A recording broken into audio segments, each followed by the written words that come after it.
Big love shoutout mga kadyaming, ngayon this is Bal Alabatin at naririto ako ngayon sa Sampaloc.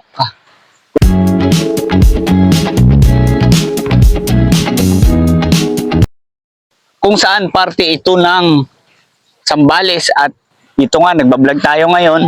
Ngayon nga makikita nyo mga rock formation na yan at alam nyo naman si Bal Alabatin ay bago pa lang dinidevelop yung kanyang account. So sana guys ay yakapin nyo naman ang aking bahay para naman tayo ay maging sikat na vlogger din. So makikita ninyo ang alon sumusunod sa atin dahil nga ito ay parang isang lagoon na ka-cubicle.